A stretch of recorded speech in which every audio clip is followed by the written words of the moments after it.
Paris 19e arrondissement. Dans cet immeuble, chaque week-end, le même rituel.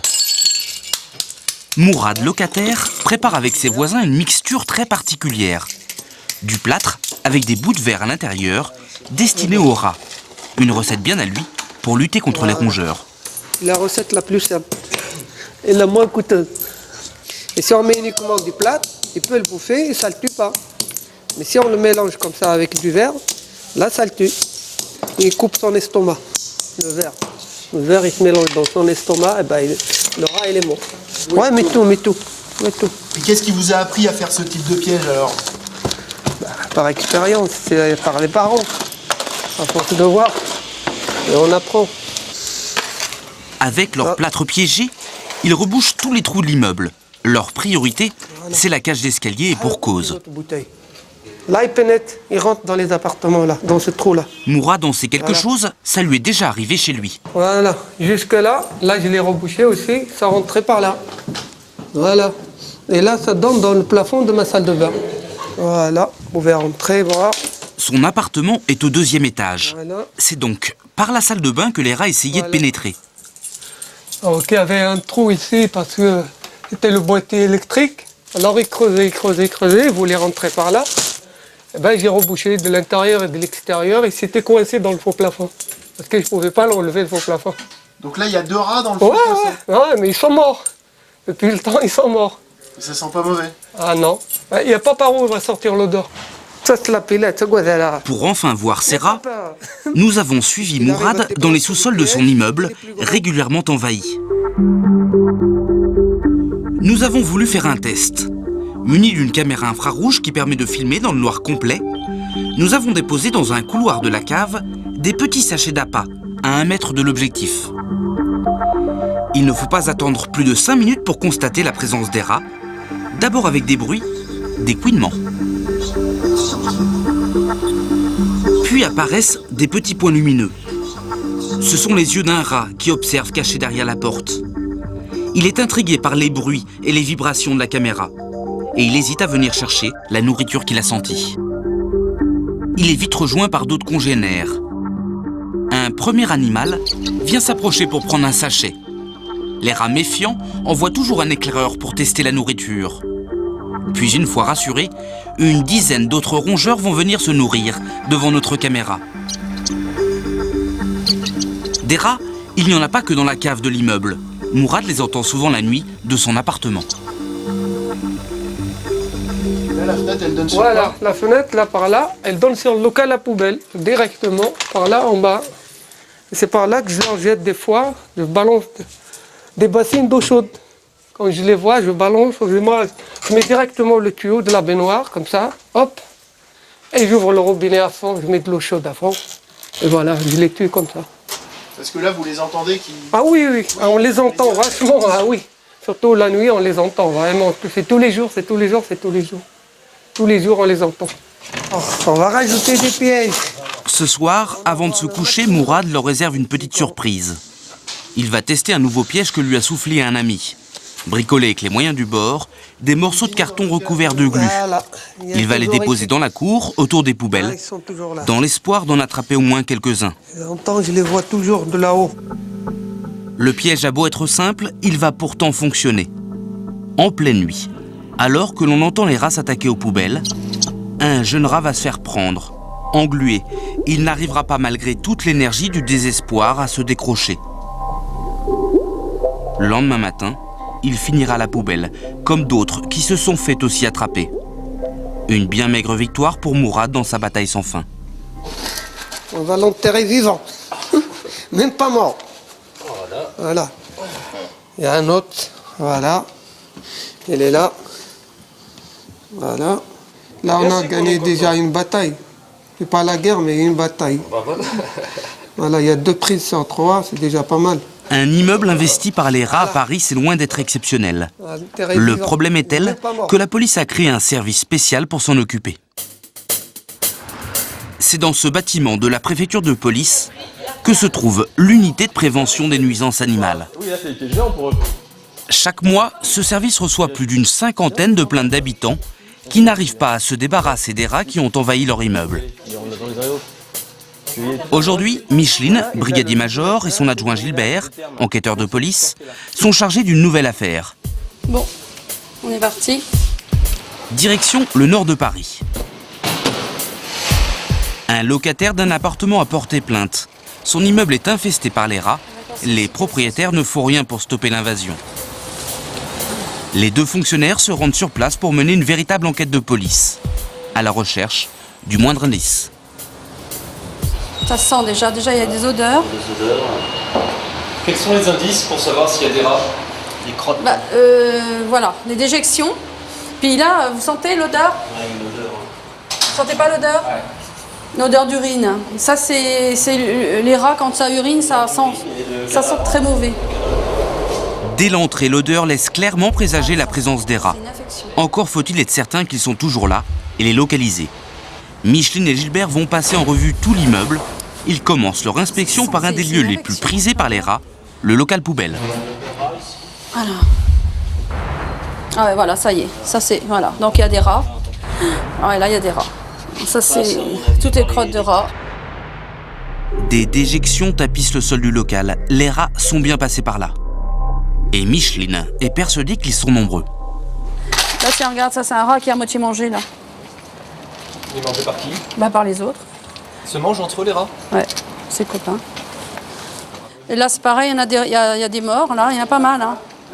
C'est vraiment l'infection, rat mort là. T'es en train de dessécher. Des cadavres de rats desséchés qui gisent au milieu d'un tapis d'ossements, d'os de poulet et d'ordures en tout genre. Ce sont les restes de leur festin nocturne. Visiblement, les rongeurs ont choisi cet endroit comme salle à manger. Les rats sortent des caves, vont dans les poubelles. Et bon, ils ouvrent les sacs, donc les gens jettent par exemple, des os de poulet, des détritus. Ils emmènent ça, ils prennent et ils viennent ici pour les manger. Ils rognent, puis ils rendent ça tout propre. Donc tout ça, ce sont des aliments amenés, qui sont amenés par les rats. Et là, vous voyez, ça c'est un terrier. Alors là, vous voyez, le rat vient de la cave, il sort par là. Ils ont creusé pour venir à l'air libre. Comme souvent dans une affaire de rats, leurs pistes mènent à la cave. Oh putain, l'odeur, bonjour, hein? Les deux policiers vont donc inspecter les sous-sols de l'immeuble, sans savoir ce qu'ils vont y découvrir. Micheline a beau faire ce métier depuis 10 ans, elle a à chaque fois une certaine appréhension quand elle descend dans des caves infestées par des rats. Bon, j'ai toujours un petit peu peur dans les caves. C'est parce qu'encore là, il y a de la lumière, mais il y a des caves où il n'y a pas de lumière. Alors on est vraiment qu'avec la torche, il faut ouvrir les portes, il faut chercher d'où ça vient. Alors quelquefois, j'ai un petit peu peur. Mais avec Gilbert, quand même, je suis rassurée, parce qu'il est grand costaud et puis lui, il a peur de rien. Oh, là, un terrier. Le sol est jonché de terrier. L'odeur, c'est vraiment le typique des rats, ça, hein, cette odeur de puanteur. Là, c'est un terrier. En plus, il est juste en vertical, donc on le voit bien. Gênés par le bruit et la lumière, les rats s'y cachent. Ils ont creusé des galeries dans le sol. En plus, c'est de la terre battue, évidemment, dans les caves. Donc les rats, ça creuse. Hein. Pour Micheline, il s'agit maintenant de trouver par quel accès les rongeurs entrent à leur guise dans ces caves. Il y a certainement une connexion avec les égouts. On va aller dans le sens des tuyaux jusqu'au radier. Ce qu'on appelle le radier, c'est l'accès aux égouts de tous les immeubles. Donc tous les tuyaux vont dans un endroit qui part aux égouts. Le radier se trouve derrière cette porte. Mais problème pour nos deux enquêteurs, la porte est condamnée. Ce qui est interdit est dangereux. Imaginez qu'il y ait vraiment une grosse canalisation qui casse. Et comment ils font les pompiers? Ils ne peuvent pas accéder. Les services des égouts ne peuvent pas accéder. Nous, on ne peut pas parce que tout le long, on a vu des tuyaux à peu près en bon état. Donc, ils viennent de plus loin. Ils doivent venir du radier. La jonction avec les égouts se trouve derrière cette porte. C'est par là que passent les rats, mais impossible d'intervenir. Micheline va exiger du propriétaire qu'il remette l'immeuble aux normes. Première chose, on envoie une lettre au syndic en lui donnant la marche à suivre. Donc là, nettoyer, sonder les terriers, sonder toute la tuyauterie de l'immeuble, faire dégager le radier. On attend 1 mois. Si au bout d'1 mois, rien n'est fait, on envoie une lettre recommandée. Et ensuite, si rien n'est fait, alors on fait une procédure qu'on envoie au parquet. Pour cette brigade, des interventions comme celle-ci sont monnaie courante à Paris. car sans cesse, des rongeurs réussissent à pénétrer là où habitent les hommes. Ils remontent d'une zone qu'ils ont entièrement colonisée qui se trouve dans les entrailles de la ville, les égouts.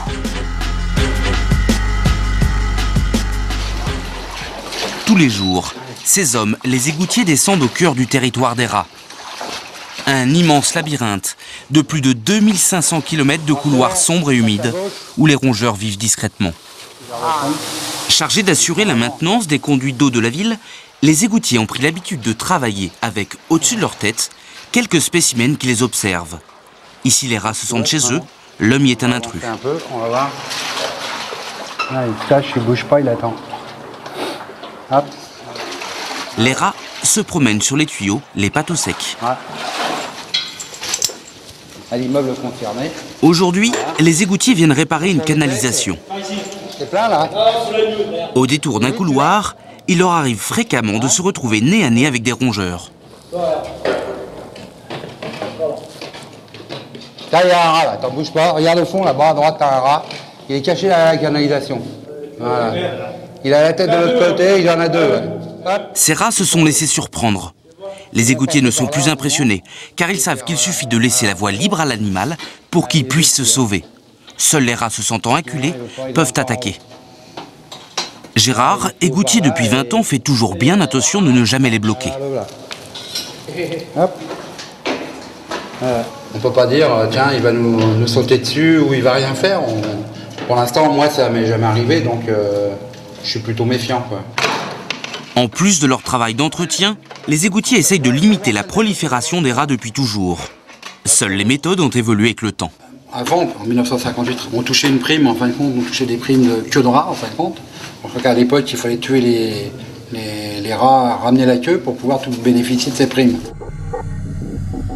À l'époque, les égoutiers motivés par cette prime étaient prêts à prendre tous les risques pour attraper ces nuisibles. Ah ben les tueurs, on les tuait avec ce qu'on avait dans les mains. Hein. C'est-à-dire que bon, beaucoup c'était les pelles. Hein. Les pelles ou avec les bottes, ou avec les mains, comme on pouvait, quoi.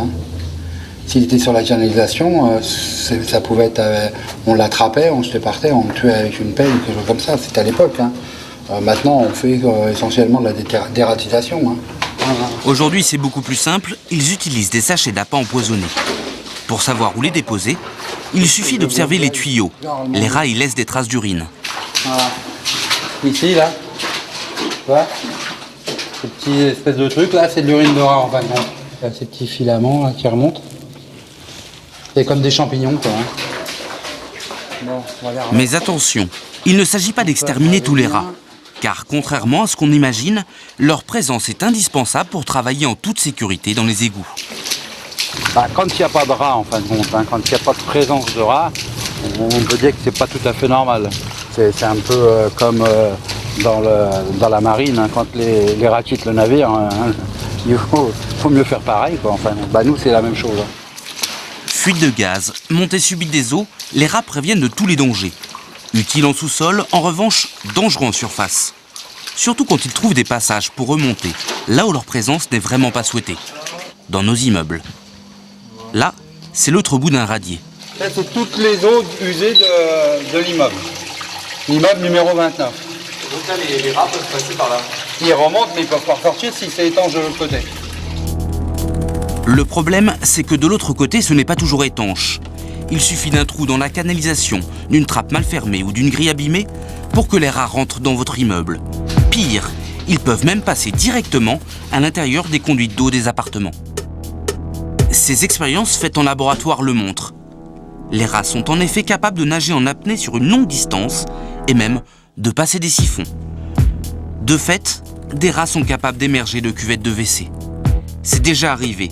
C'était en février 2005, dans une école élémentaire du 13e arrondissement. Nous avons récupéré auprès de la police cette photo qui en atteste. Le rat est resté bloqué dans ce WC pour enfants. C'était trop étroit pour qu'il puisse sortir. Dans l'école en question, la plupart des parents ne sont pas au courant de cet incident. Nous leur avons montré la photo. Ces photos ont été prises en février 2005 par la police. C'est quoi? C'est un rat. Ah, il sort d'où ce rat? Des toilettes de qui? De chez quelqu'un? D'ici. C'est pas vrai. L'école là de ma fille? Non. Oh là, dans les toilettes? Ah, c'est pas vrai. Ça vous inspire quoi? C'est un peu d'écœurement, quoi. Je veux dire, déjà, c'est difficile pour eux d'aller aux toilettes en temps normal parce qu'il y a toujours des soucis dans les toilettes. Oui. Mais en plus, il y a les rats. Oui, puis au point de vue hygiène, hein, Ben c'est oui. quand même C'est étonnant quand même qu'on en ait pas étonnant, entendu oui. parler. Puis dans une école de Paris, on trouve des rats. Hein. Ça m'inquiète parce que quand même les enfants sont censés pouvoir... Moi j'ai une petite fille donc elle s'assoit pour aller aux toilettes. Ça vous fait peur? Oui. Vous avez peur de quoi? On sait jamais, ça mord ces choses. Ça mord, c'est plein de maladies, c'est plein de microbes, je sais pas. Ça vous inspire quoi? Peur, épouvante, dégoût. Ouais, Dégoût. La réaction de ces mères de famille n'a rien de surprenant, car les rats, depuis toujours, génèrent une peur ancestrale. Pour preuve, un film vient d'être tourné et sera bientôt diffusé sur TF1, Alerte à Paris. Un scénario catastrophe qui surfe sur la hantise que provoque cet animal. La capitale est envahie par des millions de rats qui passent à l'attaque et s'en prennent aux humains. Pour rendre cette fiction plus réaliste, les scénaristes se sont inspirés de quelques faits réels. On y retrouve évidemment la scène du rat qui remonte par les toilettes.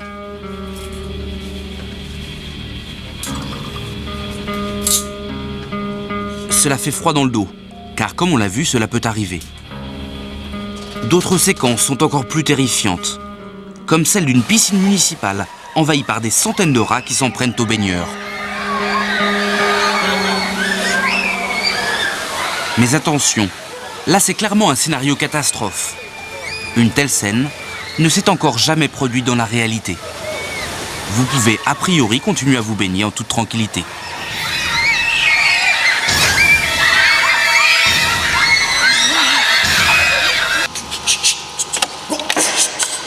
Pour tourner ce film, les réalisateurs ont dû faire appel à de vrais rats qu'il a fallu faire venir sur les plateaux de tournage.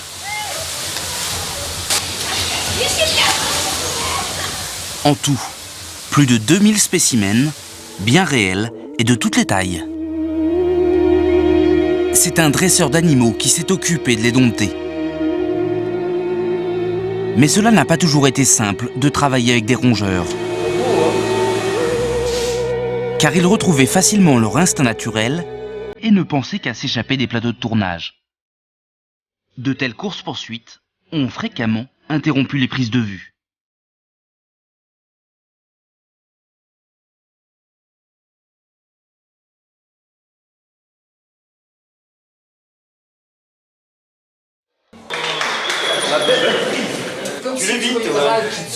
Mais jouer avec une multitude de rats, c'est certainement pour les comédiens que cela a été le plus difficile.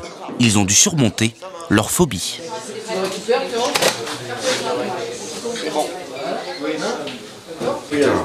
C'est un cauchemar. Action.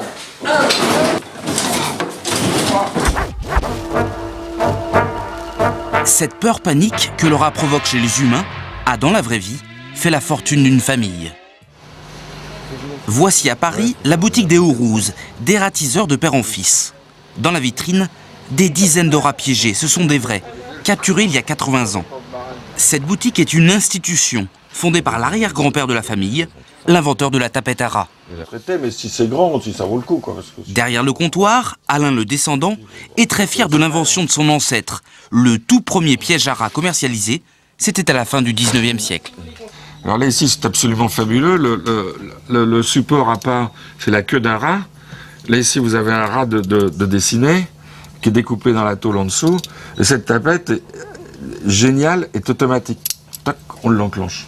Le rat bien mangé, et clac. Ça arrive, clac, ça va vite un peu. Là. Ces tapettes ont tout de suite rencontré un énorme succès. Pendant des décennies, des clients apeurés se sont arrachés ces pièges.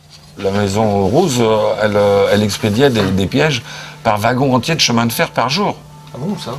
Où ça, en France entière, en Algérie, on avait les colonies avant. Ça partait par camion entier. Depuis, les tapettes de l'arrière-grand-père ont été rangées au placard. Maintenant, Alain propose à ses clients des poisons beaucoup plus sophistiqués. Puis mordiller un petit peu tous les filets. Cette femme, par exemple, est venue cet après-midi pour se débarrasser d'un spécimen particulièrement envahissant. Bien se tenir, vous allez voir si c'est consommé. Oui. Vous vous demandez ce qui vous arrive, en fait, ce qui vous amène ici? Un problème de rongeur qui mange les câbles dans le moteur de ma voiture. Donc c'est très gênant pour le moteur. Voilà. La cliente repart avec ses poisons, mais à pied. Car depuis 3 jours, sa voiture est au garage à cause d'un simple rat. Mais aujourd'hui, l'essentiel de l'activité des Hauts-Rouzes, c'est la dératisation à domicile. C'est le fils Julien qui se charge des tournées. Parmi sa clientèle, des syndics d'immeubles, mais aussi de nombreux restaurants. Pour les restaurateurs, le sujet est sensible. Ils lui demandent la plus grande discrétion. Il y en a qui disent non, vous venez à 6 h du matin avant qu'on ouvre. Je pense que le restaurateur n'est pas super content de savoir qu'il y a l'équipe de dératisation devant ses clients qui viennent manger, quoi. Le restaurant qu'il a appelé aujourd'hui se situe dans un quartier chic de la capitale. Sur place, Julien va tout de suite remarquer un terrier contre le mur du restaurant. C'est par là que les rats pénètrent dans l'établissement. Alors là, là on voit bien, on voit bien là, ça commence, ça fait une galerie. Ça fait une galerie pour aller dans les caves. Nous ne serons pas autorisés à rentrer dans le restaurant. Le patron craint pour sa réputation. Il ne veut pas que l'on sache que des rats se promènent dans ses cuisines. Des rats dans des restaurants, c'est pourtant courant à Paris. Mais cela reste un vrai tabou. Aucun restaurateur contacté lors de notre enquête n'a souhaité nous ouvrir ses portes. Alors, nous avons tourné en caméra cachée. Nous avons commencé avec une brasserie de quartier comme il en existe des centaines à Paris. Et tendez l'oreille, les rats sont visiblement des amateurs de café. Ils ont ici fait de gros dégâts. Ils ont mangé les... Je sais pas si les filles ou un truc. Il y en a eu pour 4 ou 5 000 balles de réparation. 4 ou 5 000 balles, parce qu'on pissait sur les contacts, je crois que c'est une histoire comme ça. Et ça fait un court-circuit parce que là-dedans, il y a de l'électronique. C'est des plaques électroniques, voilà. Ça a été juste en dessous. Ah, ça se met là, d'accord. Et on trouvait des sur la planche à pain, planche fermée comme ça, le matin quand on arrivait. Ça rentrait là-dedans. Ouais. Pourtant, il n'y a pas beaucoup d'espace là. Ça se fout partout. Ou alors ça rentrait peut-être par l'intérieur, je sais pas. Bonne journée. Nous avons poursuivi l'enquête dans un autre genre de restaurant. Vous allez voir, même l'univers aseptisé des grandes chaînes de fast-food n'est pas épargné. Ici, le manager avoue qu'il a régulièrement des intrus dans son restaurant. On l'extermine rapide. En fait, il suffit de placer des pièges aux bons endroits. La nuit, ça marche, c'est efficace. il n'y a pas besoin de les appâter. Il n'y a même pas besoin d'appâter les pièges. Elles passent, parce que en fait, ces animaux-là passent le nom des plaintes dans les angles. Ils ont tendance à longer. Et même des établissements plus chics sont touchés. Dans ce restaurant branché par exemple. Ce que les employés nous ont raconté est édifiant. D'accord. Bonsoir. Je voulais savoir si vous avez eu des rats ici, dans le restaurant. Tous les restaurants, vous voyez, il y a des rats. Ça attire des rats. Tout partout. On ne parle pas parce que c'est une honte pour... voilà, si chez moi il y a des rats, bien sûr, mais c'est une réalité, vraiment qu'on ne peut pas cacher maintenant. Hein. C'est partout. Hein. Tellement fragile et sensible la restauration. Et vous pensez que les clients, ça leur fait peur? Ils ont peur. Ils ont peur. Hein. Ils ont peur, les clients. Pour eux, quand il y a dans un restaurant où il y a un rat, ça veut dire pour eux, l'hygiène n'est pas bon, c'est dégueulasse, tout ça. Ouais. Donc pour eux, tu vois. Donc c'est pour ça que la plupart ils préfèrent ne pas dire bon, il n'y a pas de rat, mais ils prennent les soins de ne pas divulguer. Donc il y en a des rats partout. Hein. Ouais, ça concerne tout le monde. Et eux, je peux vous dire, au départ, on les entend. Quand il n'y a plus de son, on les entend, ils s'en allent. Ils sont même au sous-sol. C'est vrai? Ouais. Bah oui, au sous-sol. Vous les entendez? J'ai entendu il y a longtemps, mais... Ils font quoi comme bruit? C'est quoi? Un petit gémissement. Comme ça derrière là. Ah oui? Oui, c'est vrai, il faut la bataille et tout. Et c'est des gros balaises. Hein. Au revoir. Si les restaurants sont des cibles privilégiées des rats, c'est que les rongeurs sont attirés par tout ce qu'ils peuvent trouver à manger. Partout où la nourriture traîne, les rats risquent d'apparaître. Même là où on ne les attend pas. Nous sommes au cœur du 5e arrondissement de Paris, dans un des quartiers les plus bourgeois de la capitale. Depuis plusieurs semaines, les riverains sont gênés par les rats, car ils se sont installés dans ce petit square qui depuis a été fermé. Tout cela à cause de cette femme. Tous les jours, elle fouille dans les poubelles du quartier pour récupérer la nourriture. Le problème, c'est qu'elle la jette dans le square pour nourrir les pigeons. L'air en vide compris l'aubaine, les habitants du quartier n'en peuvent plus. Là en face, le square il est fermé maintenant depuis 15 jours à cause d'elle, enfin c'est une horreur. Mais elle saute par-dessus avec ses sacs, plein de cochonneries, et elle rentre quand même dans le jardin. Elle donne à manger aux rats, aux pigeons, enfin aux pigeons c'est encore un moindre mal, mais les rats c'est vraiment une nuisance, enfin sur un plan sanitaire c'est déplorable. Les habitants du quartier ont porté plainte. La police a été saisie de l'affaire. 2 policiers viennent enquêter sur place. Jean-Michel, le chef d'unité, a compris dès le premier coup d'œil l'ampleur des dégâts. Il y a des pommes, il y a tout ça. Là, je me demande si c'est pas un vieux reste de nourriture quelconque, vous voyez, qui a été envoyé ici. Hein. On voit aussi qu'il y a de la nourriture qui est jetée. Hein. Tout ce qui est peau de banane, petits fruits comme ça. Voilà. Et là-bas, un peu plus loin, on voit quelque chose qui a été déposé, donc qui sert de nourriture. Hein. On voit bien qu'il y a des gens qui viennent délibérément mettre ça là-bas pour... C'est peut-être pour les pigeons, mais là, on voit bien que les rats sont là maintenant. Donc au niveau du voisinage, bon bah... Là, le risque sanitaire est évident. Hein. Au niveau du parc, il y a un terrier de rats qu'on voit bien qui est fréquenté. Hein. Donc ils ont commencé un petit peu à s'installer. Hein. Donc ça confirme.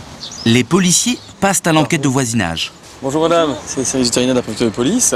Voilà. Premier témoin, la responsable du jardin. Il y a des gens qui seraient plaints dans le voisinage de présence de rats, bon, plus de pigeons, et a priori il y aurait une personne qui viendrait, ou des personnes qui viendraient mettre un petit peu n'importe quoi, n'importe où dans le parc. Nourriture, est-ce que bon, vous pouvez me dire quelque chose à ce niveau-là? En fait, le problème, c'est une seule personne qui se permet de nourrir les pigeons. Oui. Mais pour cela, elle fait le tour des poubelles du quartier, oui. des restaurants, donc elle récupère toute la nourriture d'accord. possible. Oui. C'est un homme? C'est une femme. C'est une femme, d'accord. Elle fait le tour, on a vu qu'il y avait un petit peu de nourriture un peu partout, non? Eh ben oui. Elle jette, elle balance. Et même, je pense qu'elle saute, qu'elle pénètre. Oh, elle est pas si... Ah non, elle est peut-être un peu fatiguée, mais... Un peu fatiguée, mais quand même active. On en a vu un, mais a priori, il y a d'autres taillés de rats. À l'intérieur, le parc s'est transformé en vrai dépotoir. Ah, puis là, on voit bien toute la... du yaourt, de la bouillie, n'importe quoi, vous voyez. Mais on voit toutes les cochonneries qu'elle s'amuse à acheter. Hein. Donc c'est vraiment... Les policiers vont devoir sévir, car nourrir les animaux, c'est totalement interdit. On va attendre qu'elle ait bien fait jeter ses poubelles, jeter toutes les cochonneries qu'on peut voir, pour l'intercepter. Voilà. Le lendemain matin, au QG de la police, dernier briefing avant l'interception du suspect. Une surveillance par rapport à l'affaire qu'on a eue hier. On aura besoin de 3 véhicules. Hein. Donc pour les inspecteurs, on va faire les équipes. Il y aura le véhicule de surveillance qui sera donc ici. Micheline, tu seras dedans. Tu surveilleras la partie du square donc où la personne vient déverser toutes ses cochonneries. Jean-Michel, le chef d'unité, a mis en place un véritable plan de bataille pour interpeller ce qu'on appelle une nourrisseuse. Une opération qui va tout de même mobiliser 6 fonctionnaires de police et 3 véhicules banalisés. On aura nos portables allumés. On dit la première personne qui la voit prévient les autres collègues. Et puis bon, on attend qu'elle fasse l'infraction. Dès qu'elle l'a fait, on prend contact avec elle. Tu pourras te mettre là. Un tel déploiement de force pour une simple mamie qui nourrit des animaux, ça peut surprendre. Mais les policiers sont déterminés à la prendre en flagrant délit. Ça ferme, c'est bon, regarde. 9h30, c'est l'heure du grand départ.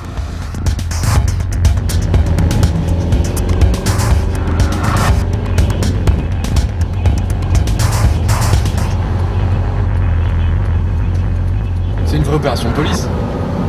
Oui, il faut qu'on fasse cesser les nuisances, donc il va falloir la trouver, attendre, la trouver, et puis lui dire qu'elle n'a pas le droit. Il faut qu'elle cesse. Ah bah Jean-Michel est là. Là, tu descends et tu te verras, il y a un passage piéton.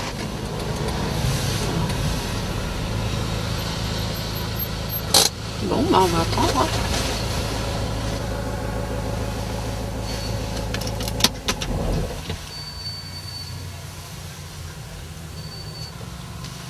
C'est peut-être elle, la petite là.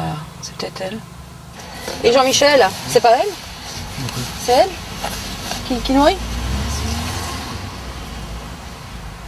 Non, non, je sais pas, on va voir. Hein. Visiblement, Michine a du flair. Je suis sûre que c'est elle. Tiens.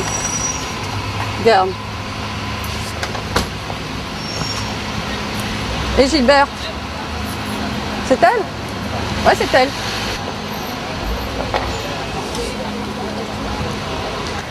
On va la laisser vider les poubelles et voir ce qu'elle va faire avec la nourriture. Là, on l'a vu faire les poubelles. Ouais. On va attendre de la voir nourrir directement. Ouais.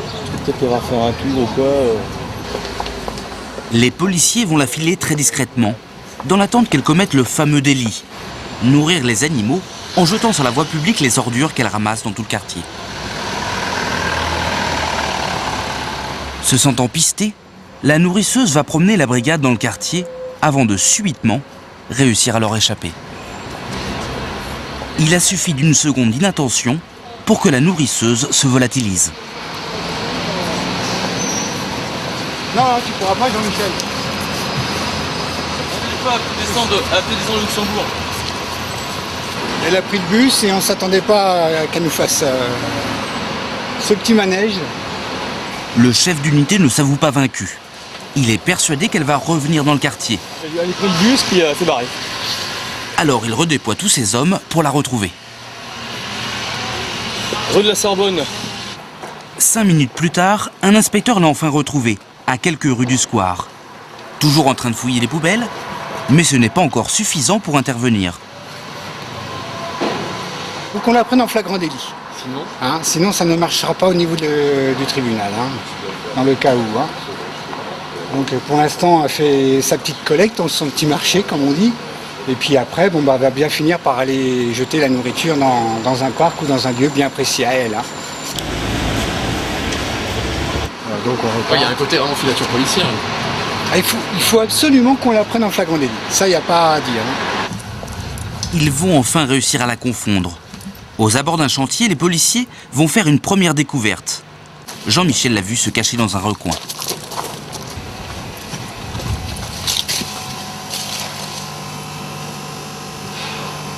Elle a fait des réserves là. Des réserves de nourriture cachées dans des sacs plastiques. Et dans tout le quartier, il suffit de la suivre à la trace, car elle va disséminer discrètement la nourriture pour les animaux. Là on voit la nourriture pour chat camé. Donc il y a des boîtes avec des gamelles et croquettes pour chat. Voilà. On l'a bien vu déposer. On va un petit peu continuer de voir où est-ce qu'il y a protéine. Les policiers vont maintenant pouvoir intervenir. Bon, là, elle va ressortir de là où c'est mis. Il y a l'espèce de petit square qui est juste là, à moitié en travaux. Et je l'ai vu planquer, regardez bien partout. Elle a été planquée un sac derrière, une palissade. Donc j'attends qu'elle soit sortie, Michel est derrière.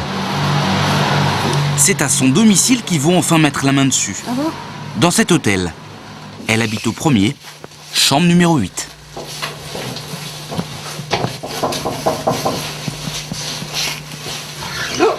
Bonjour madame. Bonjour madame, c'est le service vétérinaire de la police. Vous pouvez nous accorder un petit moment? Quoi faire? C'est parce que vous nourrissez les pigeons. Comment?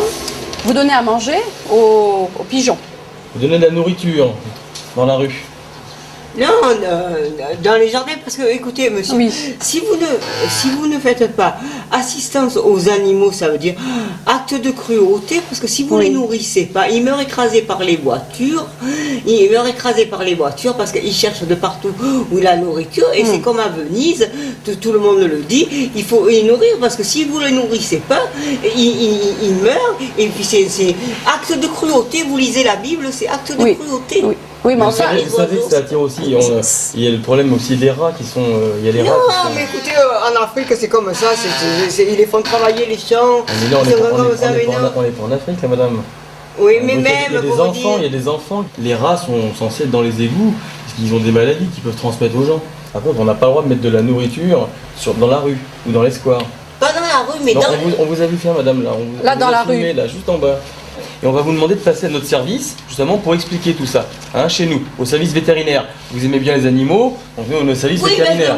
Moi, je secours je viens au secours des animaux pour que je ramasse pas des tonnes écrasées par les voitures. Ça, vous allez nous le dire, dans ce cas-là. Vous comprenez? Donc voilà. Donc on vous laisse cette convocation, c'est à côté. Pas trop le temps, ce moment. Ah bah c'est lundi prochain, c'est dans le, c'est à côté de la porte des Lilas.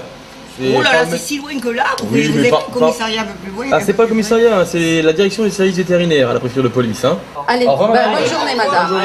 À lundi. Hein. Au revoir. Au revoir. Hein, on est préfecture de police, mais on voudrait un petit peu faire cesser la nuisance. Ah oui, parce que franchement. Parce que c'est pas quelqu'un qui pense faire le mal, justement, mais de par ses actions, bon, bah, ça provoque vraiment des grosses gênes au niveau des riverains. Donc il faut aussi penser, à penser plus aux animaux aussi qu'à ses concitoyens, je vais dire. Voilà. Le jour dit, elle se présentera bien à la convocation.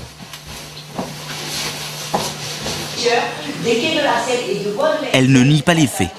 Elle risque donc une amende de 450 €, la peine encourue pour avoir nourri des animaux sur la voie publique. Ça va s'arrêter là. Je vais vous demander de relire.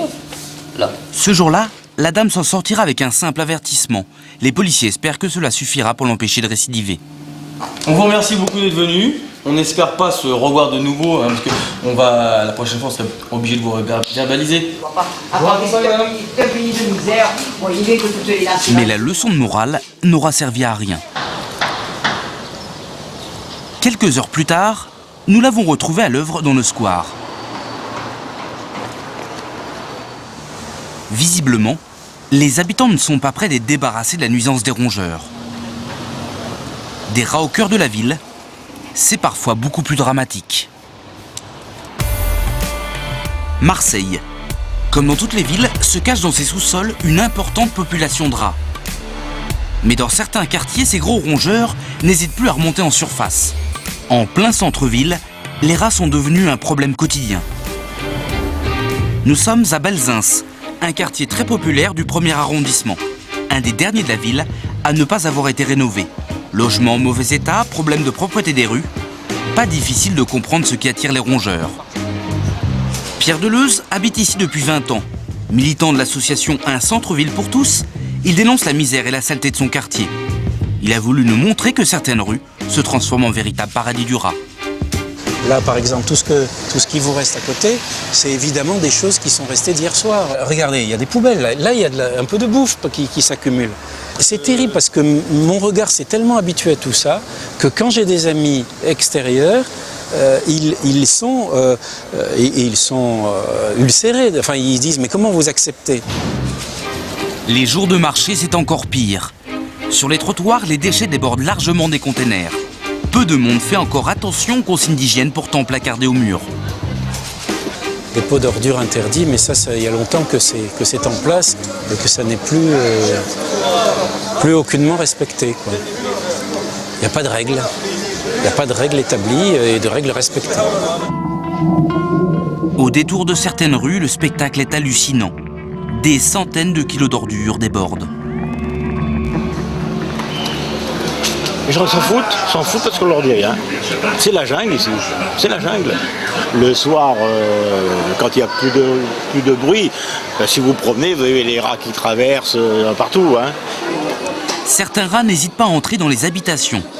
Pour nous le montrer, Christian Deleuze pénètre au hasard dans un immeuble en sale état, comme il en existe des dizaines dans le quartier. Là, c'est un immeuble non réhabilité, complètement insalubre. On se demande comment des locataires peuvent continuer à vivre dans celui-là. On est à 30 mètres de la Canebière, là. C'est insupportable de penser que des gens peuvent continuer à vivre là-dedans. Nous décidons d'interroger des habitants sur leur cohabitation avec les rongeurs. Bonjour. Il y a quelqu'un de la télévision, là, il voulait savoir s'il y a des rats dans le quartier. Des rats? Des rats, oui. Oui, il y en a beaucoup. Voilà, vous pouvez. Plein. Mais oui, mais cet immeuble il est en si mauvais état que c'est facile que... Vous êtes depuis longtemps? Oui, ça fait 3 ans. 3 ans? Vous avez beaucoup de rats dans l'immeuble? Oui, parce que quand Bonjour, monsieur. on se croise avec, C'est comme des gens normaux qui passent, qui va, qui vient. Voilà, et dans les escaliers, dans la cage, il y a des trous. Donc ils rentrent aussi dans les murs, dans les trous des murs. Et ils passent aussi, ils sortent de dehors. Vous voyez les égouts dehors? C'est leur maison, en fait. C'est là où ils vivent. Et la nuit, ils sortent. Vous passez ici la nuit, vous marchez avec eux tranquille. Oh là là! Et vous, ça vous fait peur? Si. Je vous dis que même mes copines ne viennent pas ici à cause de ça. J'ai personne qui vient ici à cause des rats là, le soir. Personne ne vient parce qu'il y a les rats. Une fois, une copine à moi est tombée dans les escaliers parce qu'elle était surprise et elle est tombée. Et donc, c'est... ouais. Pour voir ces fameux rats se balader à l'air libre, il suffit d'attendre que la nuit tombe sur Marseille. Quand les rues commencent à se vider, c'est le moment que préfère le rat d'égout pour sortir. Moins de lumière, de bruit et de raison d'être dérangé. Il a enfin tout loisir de se délecter des déchets humains. Dans le quartier du marché, où nous avons tourné dans l'après-midi, nous avons posé notre caméra devant une grille d'égout. Il ne faut pas attendre longtemps pour apercevoir une première tête sortir. Prudents, ils hésitent encore, mais la tentation est trop forte. Un premier rat ose enfin s'aventurer dans la rue, à la recherche de nourriture. La nuit ne fait que commencer, les rongeurs sont encore sur leur garde. Il suffit d'un bruit pour qu'ils retournent se cacher, comme celui d'une voiture qui passe.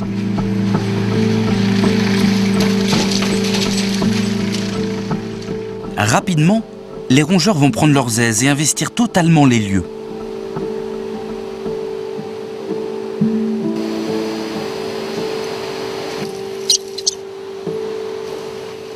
Les riverains n'avaient pas exagéré. Les rues du quartier finissent par grouiller de rats. Mais comme tous les soirs, des intrus vont venir momentanément gâcher la fête. Ce sont les agents municipaux du ramassage des ordures.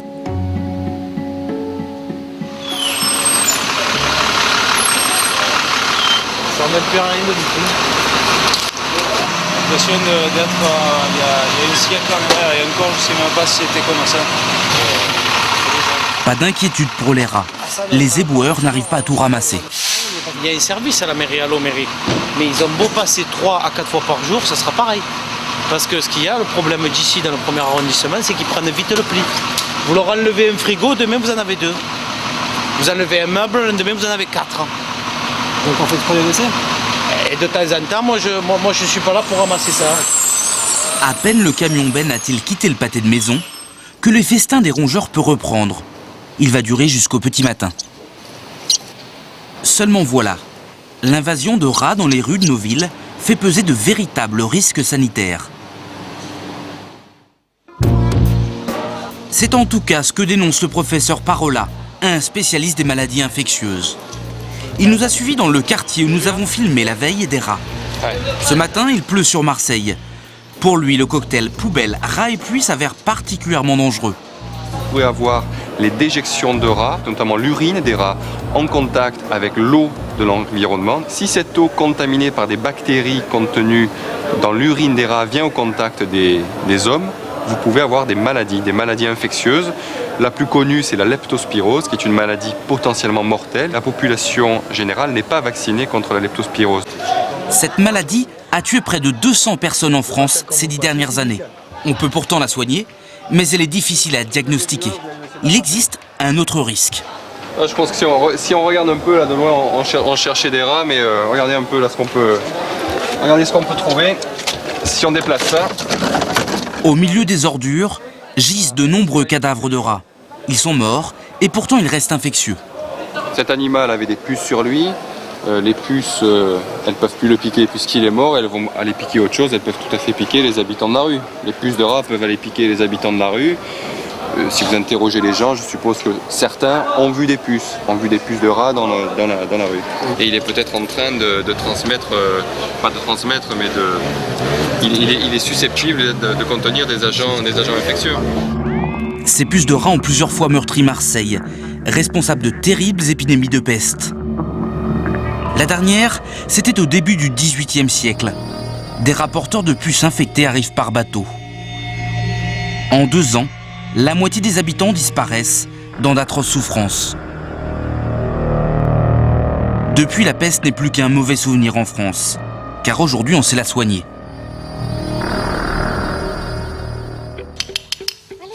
de cette lointaine époque, certains ont su tirer une recette ancestrale pour se débarrasser des rats, faire appel aux chats. Chaque matin, Ginette s'assure que les félins se sentent bien dans son quartier. Aujourd'hui, on va manger sur le... C'est une nourrisseuse qui ne rend pas service aux rats. Ah, automatiquement, oui. Parce que vous pouvez venir à n'importe quelle heure, il n'y a rien du tout. Hein. Pas un rat, ça je peux vous le dire. Parce que moi, je viens à n'importe quelle heure. Hein. Donc j'aurai quand même un peu plus ou moins la... Vous n'avez pas un rat et pas une souris. Et moi, comme je disais, dans ma cave, je n'ai pas un rat et ni une souris.